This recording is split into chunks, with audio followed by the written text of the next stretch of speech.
Hi viewers, welcome to Elsa my homely vlogs. ఈరోజు ఈ Kurnool style easy way of uggani ఎలా తయారు చేసుకోవాలో చూద్దాం. దానికి కావాల్సిన పదార్థాలు: మరమరాలు, onions, curry leaves, green chillies, coriander, ginger garlic paste and chana dal అంటే తినే శనగలు, గార్లిక్ అండి పౌడర్ చేసి పెట్టుకోవాలి. మొట్టమొదటిగా స్టవ్ ఆన్ చేసుకొని ప్యాన్ పెట్టుకొని అందులో 3 టేబుల్ స్పూన్స్ ఆఫ్ ఆయిల్ వేసుకొని పోపు దినుసులు వేసుకోవాలి.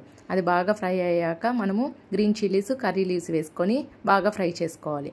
ఫ్రై అయిపోయాక వెంటనే చాప్డ్ ఆనియన్స్ని వేసి బాగా ఫ్రై చేసుకోవాలి. తర్వాత తగినంత సాల్ట్ నేనైతే 2 టేబుల్ స్పూన్స్ వేసానండి. సాల్ట్ చెక్ చేసుకొని వేసుకోండి, సరిపోకపోతే లాస్ట్లో వేసుకోవచ్చు. 2 టేబుల్ స్పూన్స్ ఆఫ్ నేను సాల్ట్ వేసి బాగా వాడ్చాను. మనకి గోల్డెన్ కలర్ వచ్చినాక ఆనియన్స్ అందులో జింజర్ గార్లిక్ పేస్ట్ అనేది యాడ్ చేయాలండి. జింజర్ గార్లిక్ పేస్ట్ యాడ్ చేసిన వెంటనే అది మనకి ఆప్షనల్, మనం యాడ్ చేయొచ్చు, బట్ టేస్ట్ కోసం యాడ్ చేశాను. And turmeric 1 table spoon use చేస్తే చాలు. అలాగే మరమరాల్ని మనము నీళ్ళల్లో నానబెట్టి తీయాలండి. ఒకవేళ తినే మరమరాలు అయితే 10 మినిట్స్ పడుతుందండి తీసుకోవడానికి. మళ్ళీ వాడ్చినాక మళ్ళీ చేసుకున్నాక అది మెత్తగా ఉండాలి కదా, గట్టిగా అయిపోకూడదు.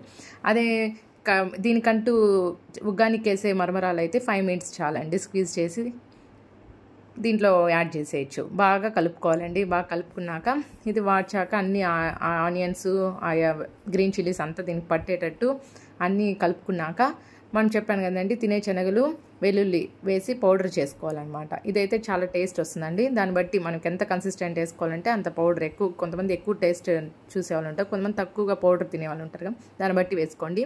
లాస్ట్లో కొత్తిమీర వేసి గార్నిష్ చేసుకోవాలండి, అంతే. దీన్ని బజ్జీలతో తింటే అండి సూపర్ ఉంటుంది. మీకు నచ్చినట్టయితే ఎల్సా మై హోమ్లీ వ్లాగ్స్ని ప్లీజ్